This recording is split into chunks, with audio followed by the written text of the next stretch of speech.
So I'd just like to start by welcoming everyone today. Thank you so much for joining us. For those who don't know me, my name is Lucy Pope, and I'm head of ESG at MatchTech.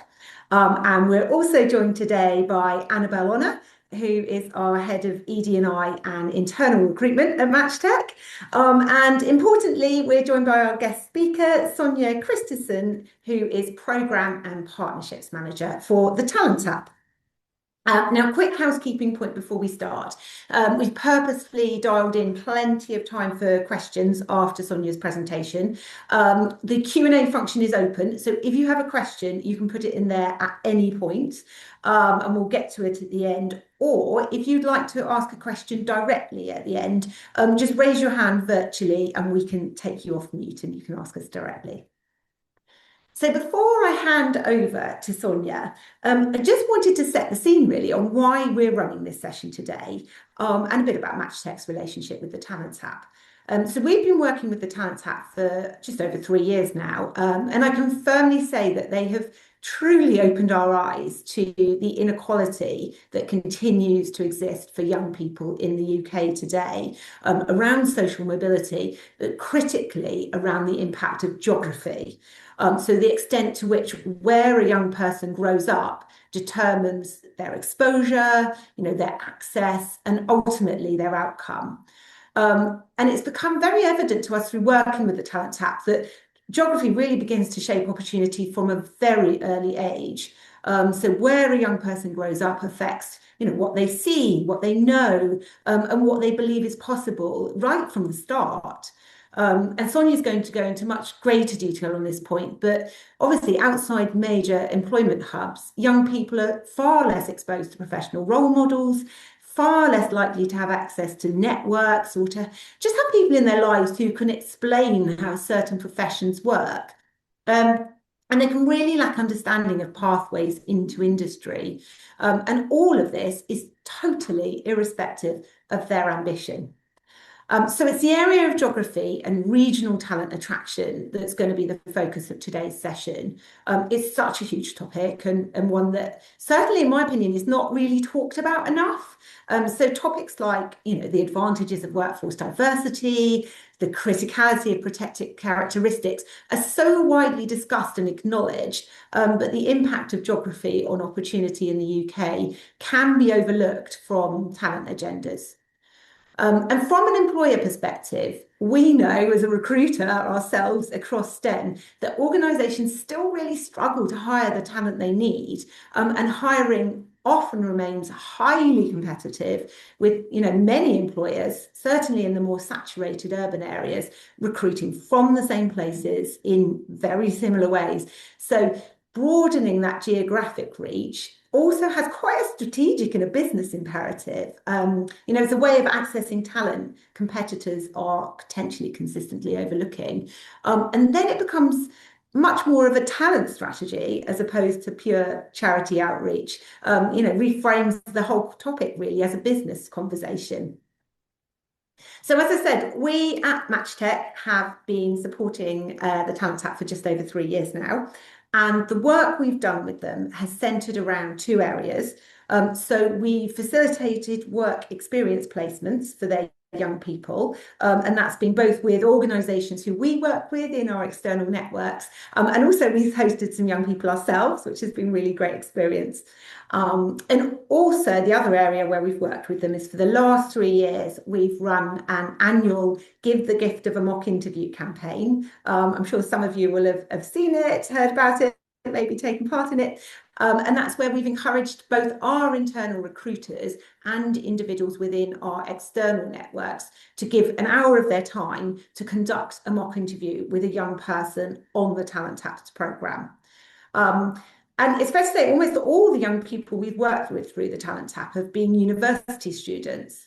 And I think I'd say, my previous and I realise now somewhat naive assumption had been that almost like making it to university was enough to open doors.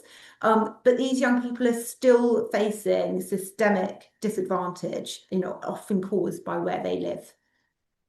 And so I know Annabelle and I are really looking forward to Sonia's insights today ourselves. And I just wanted to stress that we at Match Tech are very much on this journey ourselves as well. We're not the finished article, and we're also very keen to come out of today with actions and ideas that we can take forward. So I'll hand over to Sonia now, and she is going to basically touch on the Talent Tap's work, delve into some key facts and well, I can't say that word, statistics around the impact of geography on young people. She'll also provide some real life insights through case studies of a few young people on their programmes. And then she's going to conclude by offering some actionable strategies that employers can take away. So over to you, Sonia. Thank you so much. Thank you for inviting us to speak today. Before we get into unpicking the question, I just wanted to start by introducing myself and the organisation that I work for. My name is Sonia, and I am the Programmes and Partnerships Manager at the Talent Tap. Now, we are an amazing social mobility charity with a simple vision. So, a world where your career opportunities aren't determined by where you grow up. Because we all know that every young person should have the opportunity to realise their potential and explore a career that interests them and excites them, no matter where they live. The problem is, in the UK right now, that's not the young people's reality. Where you grow up has a significant influence on the careers that you can see, the opportunities that you can try, and the pathways that feel open to you. So the Talent Tab is an all-through partner. We provide long-term support rather than one-off interventions from the young people moving from education through to employment. And we do this through 4 clear programmes. So outreach and recruitment, where we work in coastal, rural and opportunity areas.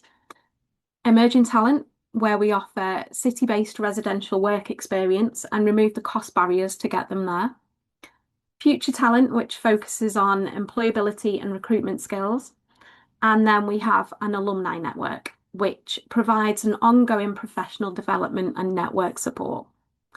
And together, these programmes ensure that young people at every stage throughout the career are supported and not just given that single one opportunity. So social mobility and the way that we define social mobility is often as the link between someone's background and their outcomes. So things like their income or occupation in comparison to their parents. If the link is strong, we will see weak social mobility. So in other words, where you start in life continues to have a significant impact on where you end up. And that's the reality that we face in the UK today. We can see clearly on the data on the outcomes that young people whose parents are low earners represent 1 in 9 professionals in the workplace, despite making up a third of the workforce. They're 32% less likely to secure a graduate role than their peers. And when they do enter the workforce, they earn on average £6,291 less each year doing the same job. These outcomes are unequal, and it isn't good for business or the economy. But what we want to focus today on is the why.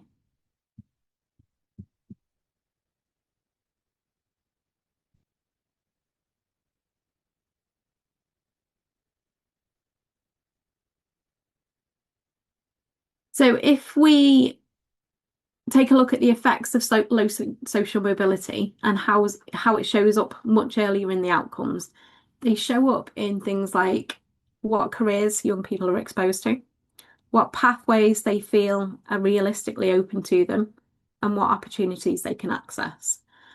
And that's where geography plays that critical role. Talent really is everywhere. And that's why today we're going to focus on why investing in that regional talent really matters. So if we take a look at the map from the 2021 census data on the UK population, the areas in blue and dark blue represent areas where people who work in professional occupations is high or very high. And the green and pale green represents areas where the percentage is a lot lower. You can see from the map that the professional opportunities in the UK are heavily concentrated in the major cities. So Cardiff, Manchester, Bristol, Birmingham, London, those sort of places. And for the talented young people who live in those paler green areas, you can see that they're predominantly the coastal and rural communities.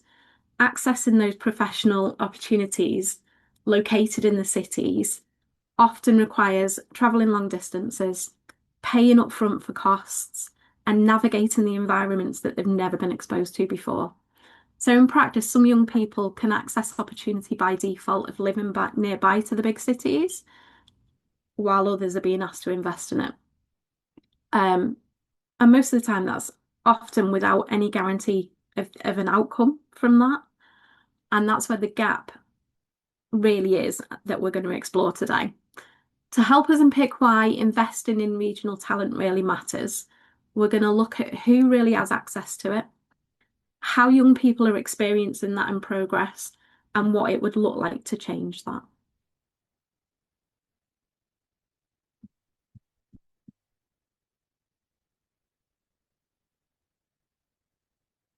We're going to start with the data and what that tells us.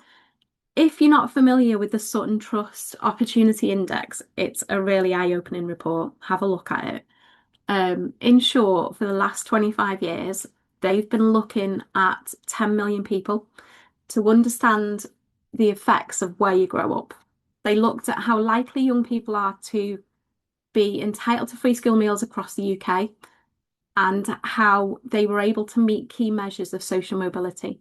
So those are things like achieving passes in English and maths, completing a degree by age 22, and those who make the top 20% of earners by age 28. And I'm sure it won't surprise you that 42 of the top 50 areas for opportunity are in London. And if you look at the vast red areas on the map, they're the ones that represent the parts of the UK where the young people from low income backgrounds are less likely to experience social mobility. So if we dig into the numbers a little bit more,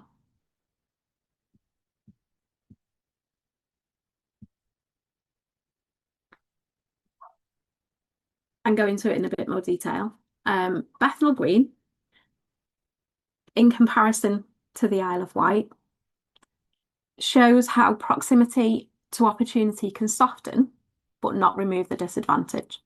So despite very high deprivation, with 43.4% of young people entitled to free school meals, which is well above the national average of 25%, outcomes improve over time. And that is because the opportunity is close by.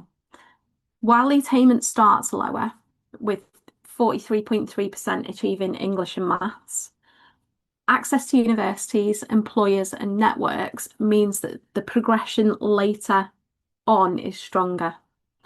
Around a third complete the degree by 22, which is quite close to the national average, and nearly 1 in 5 reach the top 20% of earners by age 28. The reason that the Isle of Wight scores so poorly on opportunity is not because deprivation is highest, but because geography limits the access to universities, employers, and networks, meaning that those young people have to either self-fund or move away for opportunity. But the key point is that being surrounded by opportunity helps the young people to recover that lost ground. Where opportunity is dense, disadvantage is harder to overcome, but where it's distant, disadvantage compounds. And it's a similar story across the UK. Young people from lower socioeconomic backgrounds who live in these opportunity areas and cold spots are less likely to experience upward social mobility than their peers who live in those opportunity hubs. And in many of the areas, the schools are less able to offer work experience, have access to those networks, the contacts, the funding to help students get it elsewhere. And the parents don't have professional roles themselves. So they can't make those introductions. They can't give them advice. They don't have the networks to be able to do that. And as a result, the access to opportunity depends on your postcode, absolutely on your postcode, rather than on talent and ambition. Without the talent tap support, the young people we work with simply wouldn't be able to take part in the opportunities. And I wanted to share with you a couple of case studies that really brings the problem to life.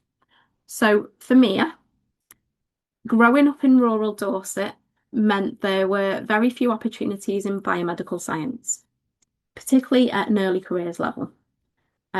Those roles that she wanted to go for were heavily concentrated in London, Cambridge, Oxford. So from a very young age, Mia knew that she would have to either move to pursue her ambitions, self-fund just to get a foot in the door. Through the Talent Tap, Mia was able to complete work experience in 2024.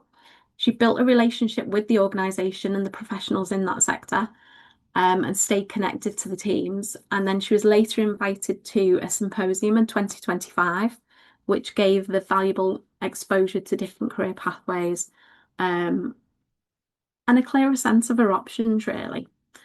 So this year, as a result, she was accepted onto a master's course in medical affairs in London, and she's due to graduate soon. She's also secured an internship offer for the summer, which is great. But like many other career opportunities, it's paid in arrears. So without the ongoing support, even that amazing opportunity still remains so difficult for her. And her journey really shows both what's possible with the right support and how easily talented young people can still be locked out when it comes to costs and access, especially when they're not addressed. Our next case study highlights how cost and access shapes the choices that people have to make. So for Alain, he grew up in rural Gloucestershire, where opportunities in what he wanted to do didn't exist. And they often came with significant upfront costs. So he was offered a degree apprenticeship in the West Midlands, but with a low starting salary that was paid in arrears, the cost of relocating and living made it financially hard for him. And as a result, he made the decision to go to university instead. He believed that a degree would open more doors and in the long term would be better for him, but obviously with a cost of a much larger financial burden. Also along the way, his interests kind of changed from medical engineering into nuclear and renewables, making these decisions without exposure to the sector would have been completely impossible for him. Through the Talent Tap, he was able to attend insight sessions, in-person work experience with engineering firms in London, which helped him to really understand the range of the roles that were available and made him make those more informed choices. He's due to graduate this year as well, and he's continued to build his professional network, taking part in mock recruitment, and receiving personal feedback from that, which is going to take him on in his career. And with that right support, he's been able to navigate a complex landscape and position himself for the next steps in his career. As you can see, where a young person grows up still shapes what they can see, what they can experience, and what they can access. And that can't say the word ultimately, do apologize. Ultimately means it also has an effect on what they believe is possible for them. Because the reality is, the opportunity in the UK is so concentrated, access is so unequal, and then those outcomes follow. But for the young people that we work with in particular, the barrier isn't their ability, it's not their ambition, it's exposure, access, and cost. And that's just the bit that we as a charity can't ignore because it's not just a social issue. Um, it's a talent issue, it's a business issue, it's an economic issue. And organisations are missing out on huge amounts of talent, not because it isn't there, but because it isn't being reached. We're not going into the communities where these young people are. So the question is whether this is the problem, um, but what role do we play as a charity and as organisations that recruit young people? What role do we play in closing that gap? Um, I've got a few ideas and I'll share a few with you. I'm sure you'll have some of your own as well. So removing upfront cost barriers. So doing things like paying for work experience and internships. Um, ensuring that the opportunities are genuinely accessible to the young people from all backgrounds. Covering travel costs for interviews that you offer to young people who need that assistance, but also making sure that the applicants know that that support is there for them and they can just ask for it. Also, we kind of talk around taking opportunity to regions. So we go into schools and we do outreach and recruitment in schools. If organisations were able to host insight sessions or mock recruitment sessions in these coastal, rural, and low opportunity areas, rather than young people expecting to travel to the major cities, that just makes it a little bit more equal. When it comes to like designing your early talent roles, always have that with access in mind. So avoid paying in arrears. Um, avoid not paying at all for internships. Consider flexible start dates. A lot of these young people have part-time jobs. So, taking time off from part-time jobs means losing out on money. They often do internships in the holidays. They take holidays from work and do internships in the holidays. So dates need to be flexible around that. Hybrid roles and regional placements can really widen who realistically can take part. Committing to long-term partnerships, not just one-off activities. So working with organisations like the Talent Tap over multiple years will build that sustainable pipeline rather than relying on single interventions with limited reach. Using your people as role models and mentors. Young people love to speak to people who have done the role for years. They also love to speak to people who have just gone into the role. They gain so much from mentoring, mock interviews, insight sessions, helping to build their confidence, their networks, and their social capital. Recruiting for potential. So when you have your recruitment criteria, making sure that it's not biased towards location or networks and just focus on skills, motivation, and potential instead. Um, the last one, so tracking who can access the opportunities, who progresses, who stays, use that data to understand where the barriers remain and where your investment has the greatest return. You can see from the next slide our partnership options. So this is how we work with organisations. We have 3 different tiers of partnership, which enables you to do different things with us. We also have an option for bespoke partnerships as well. If there's something you do differently or something you wanted to do differently. If you wanted a chat with us to see, whether your organisation is interested and where you could fit within that, absolutely happy to do that. I'm sure Lucy can pass on my email address and it'll be on the last slide anyway, but absolutely happy to have a chat around, how it could work for your organisation and what you do already and how it can fit in with that. But thank you so much for listening to me ramble on. And if you've got any questions, I'd be happy to answer them. Thank you so much, Sonia. That was really great. Some such powerful insights there. I think for me, the Bethnal Green London Isle of Wight comparison is really memorable and will definitely stick with me. That will be one that I will be repeating to other people. Um, I think what's also struck me is kind of the enormity of the challenge, really, particularly when you consider that intervention needs to be early and Yeah, also long term. Not just at hiring. And I think certainly from our perspective, the way of managing it is almost taking a targeted approach to outreach. So prioritizing depth over scale, honing in perhaps on just two or three priority yeah, locations over a sustained period to increase the impact, but also make it seem manageable. I do think it would be easy to kind of spread resources thinly and tempting to do, say, one-off events at 20 places and think you've covered it. But it is that sort of depth, isn't it, of the relationships and the long-term interventions that's really important here.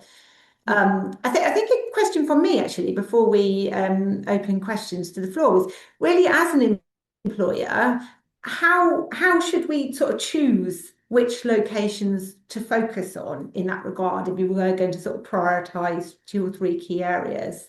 yeah.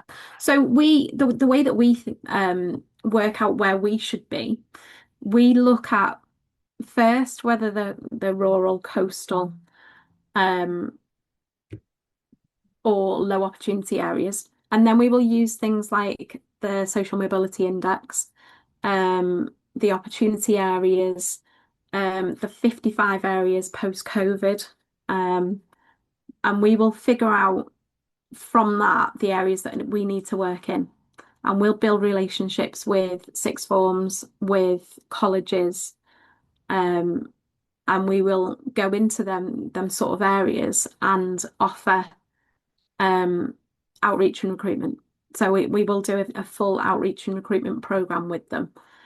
Um, I think it's simply by asking them what they do already, working with organisations like us who have access to those young people already, um, and seeing what you can add value to what they're doing already.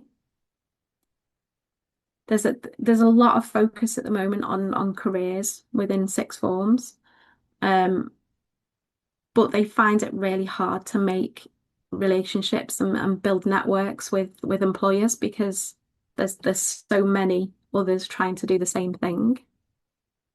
Yeah, yeah, absolutely. We've found a bit of that ourselves, actually.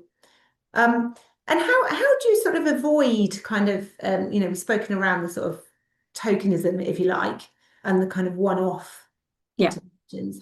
How can an organisation sort of best avoid that?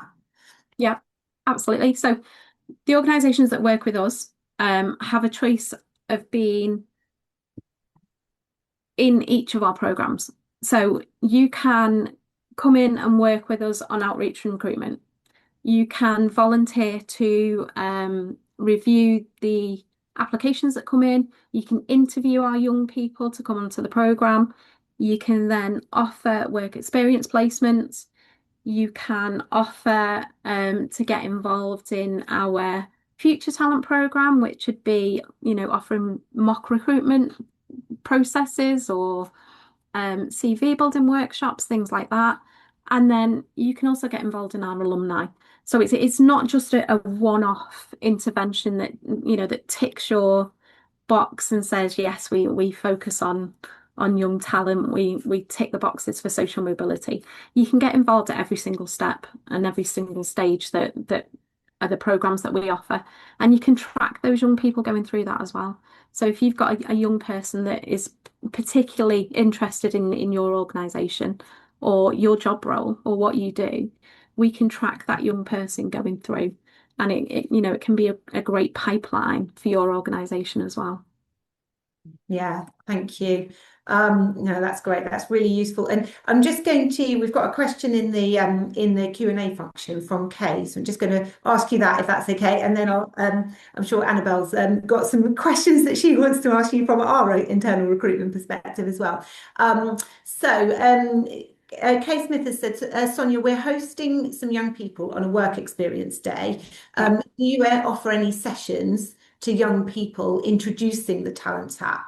And she's wondering if that would be useful for them as part of their one-day experience.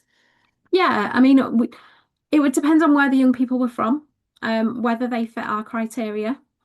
Um, we often are asked by organisations to go in and do this sort of thing, introduce the talent tap to young people.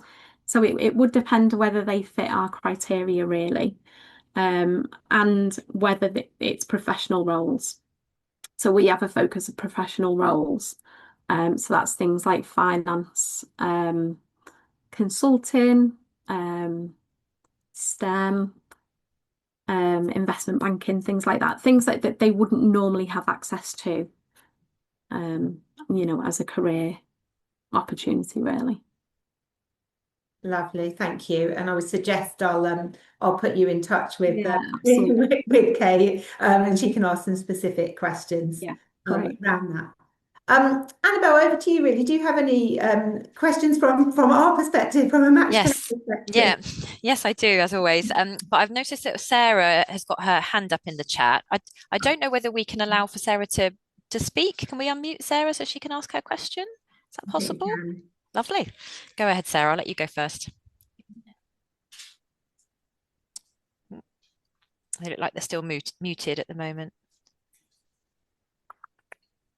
Hmm. Oh, Uh, the wonders of tech. oh, Sarah, yes, we were supposed to be able to do that, but it doesn't seem to be working. sorry, Sarah. It might be best if you pop the question into the Q&A, if that's okay. Um, So we'll wait for that to come through. Sorry, I'm not sure why we're not able Right. to let you speak.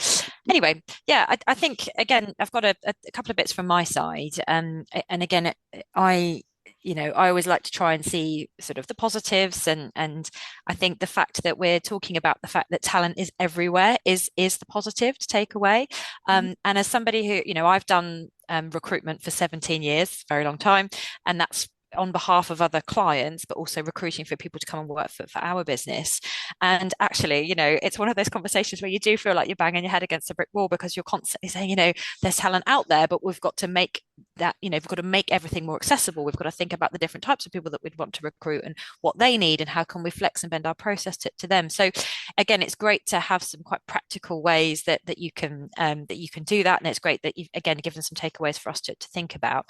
But it's just really refreshing that again that messaging is coming through from charity partners such as yourself and people that have got that real insight into the talent that's available out there and how good that talent will be, and again screening for potential. All of those things are really important. So it's great because sometimes I do get that frustration when I'm dealing with that hiring manager and trying to sort of change their mindset as to we need to be thinking in a different way.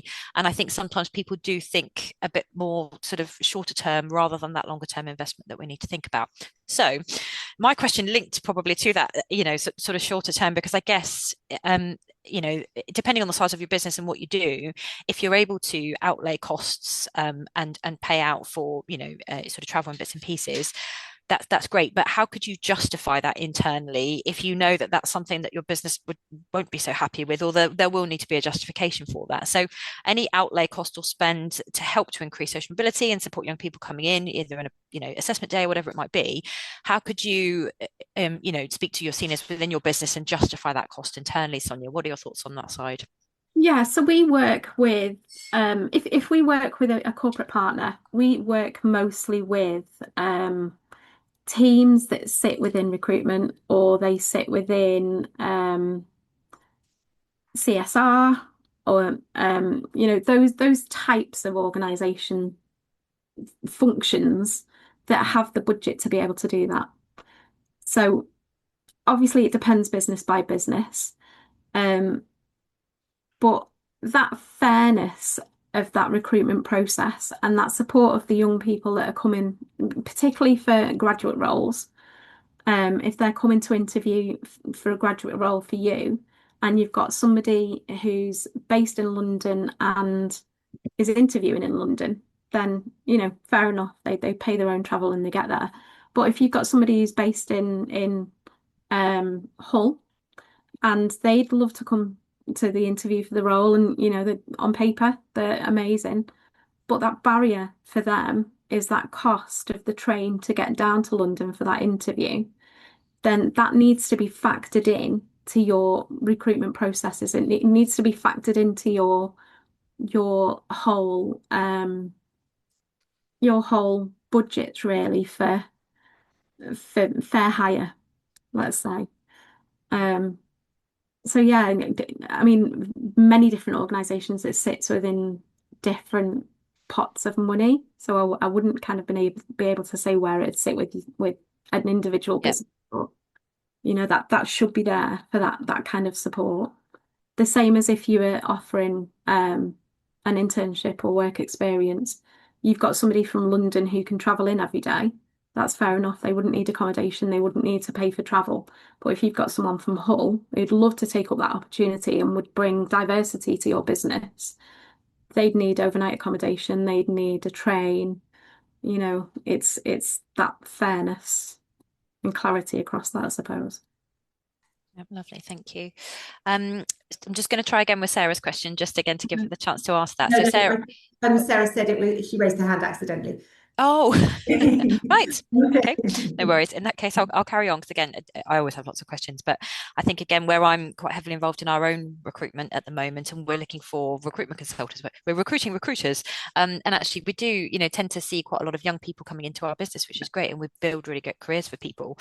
And this is something that Lucy and I have spoken about before, but once you've successfully recruited your young person, and again, they are from that, socioeconomic cold spot, they've grown up in a different way than maybe some of your other employees. They've seen life in a different way. They may be a young carer, or they may have other challenging or sort of aspects to their personal life.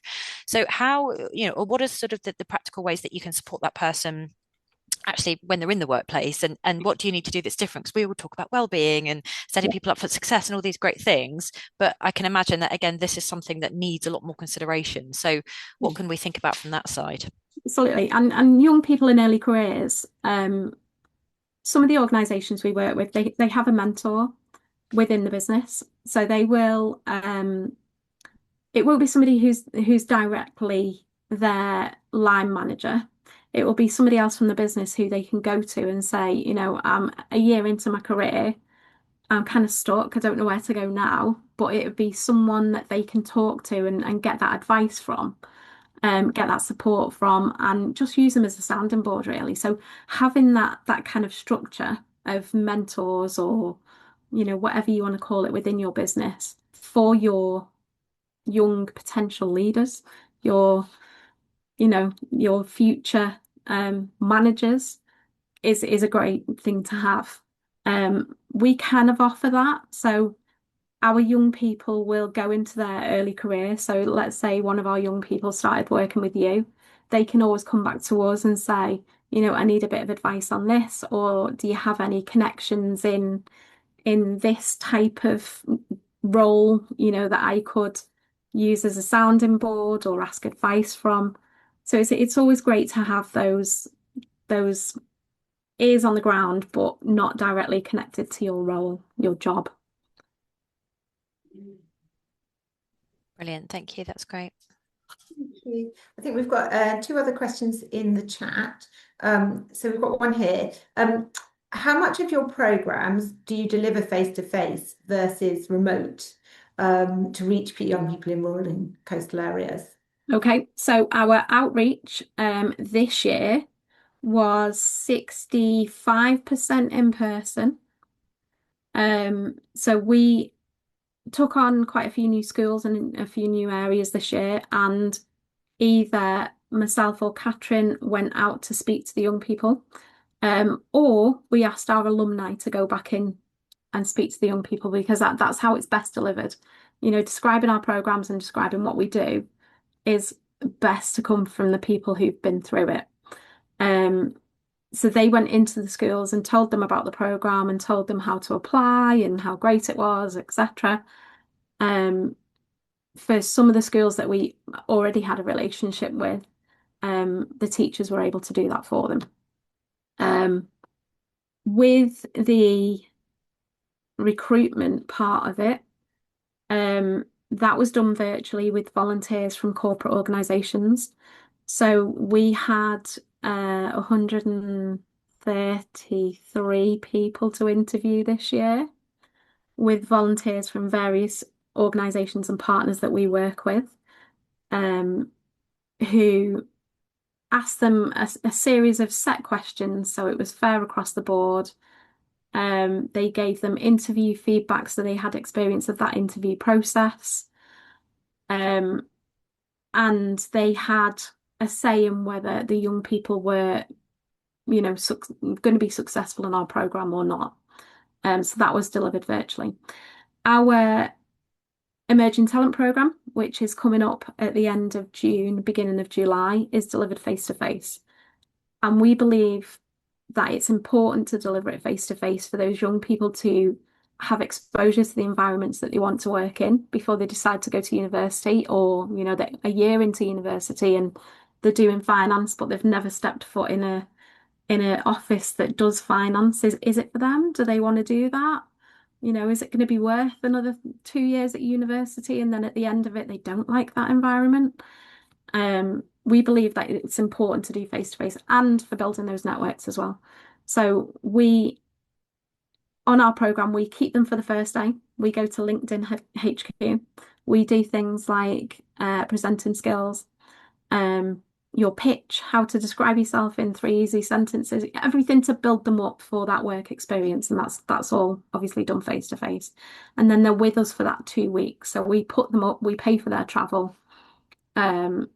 We basically handhold them for those 2 weeks while they're going out to their placements, which is the most amazing part of the year for us. Absolutely the most amazing part of the year, to have 45 young people in London going out to different partners, doing work experience, going to insight events of a night. It's an amazing part of the year. The next part of the programme, the Future Talent Programme, we like to do face to face as well. So one of our partners will host. We will do mock interviews. We will do CV building sessions.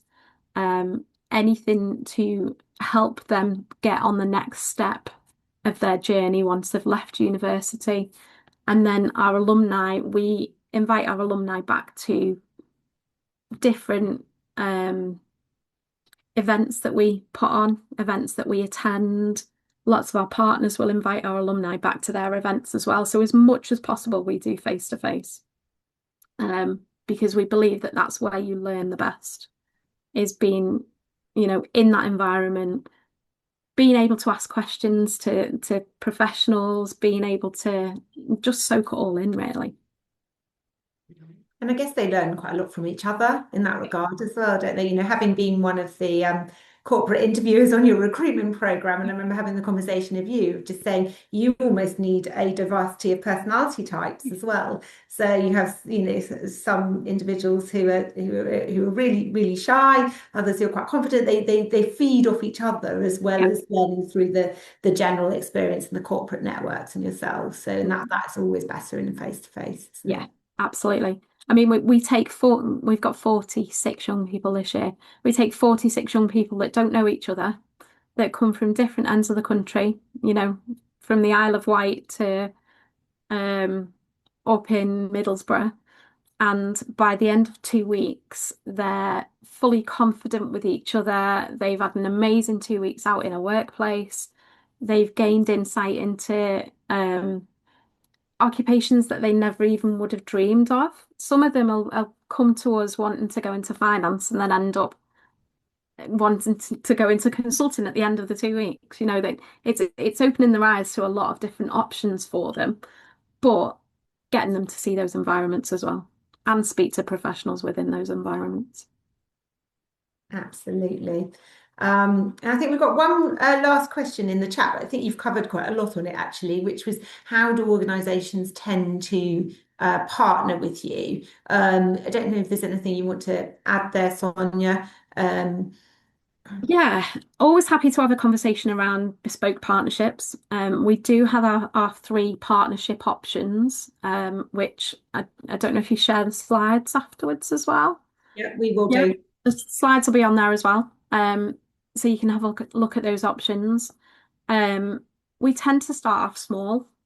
So whatever your organisation has the capacity for, whatever you would like to get involved with, we can always start with that and we can have a conversation around how we can grow that partnership over the years. Um, yeah, we're just really flexible with how it works for you and making it work for you just as much as making it work for the young people.